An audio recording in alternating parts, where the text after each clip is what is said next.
টাঙ্গাইলের মধুপুরে নিজের সন্তানকে বিক্রি করে মোবাইল ক্রয় করেন মা।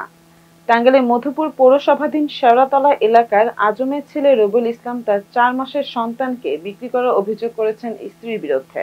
টাঙ্গাইলের মধুপুর পৌরসভার 8 নং ওয়ার্ডের শেওড়াতলা এলাকায় এই ঘটনাটি ঘটে।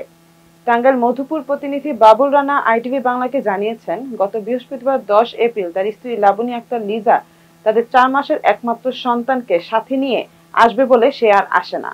পরবর্তীতে তার স্বামী দেখা করতে চাইলে সে গতকাল বুধবার ধনবাড়ি মেলায় দেখা করবে বলে জানায়। কথা মতো রবিউল ইসলাম ধনবাড়িতে দেখা করতে গেলে তার স্ত্রী জানায় সে সন্তানকে বিক্রি করে দিয়েছে। এ নিয়ে দুজনের মধ্যে বাকবিতণ্ডার এক পর্যায়ে তার স্ত্রী জানায় সিরাজগঞ্জে 40,000 টাকায় বিক্রি করা হয়েছে তাদের সন্তান।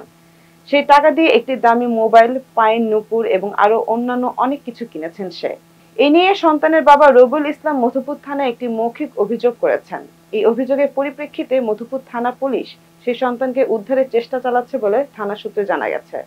এই ঘটনায় এলাকায় ব্যাপক চাঞ্চল্যের সৃষ্টি হয়েছে। মুনমুন আমিন, আইটিভি বাংলা।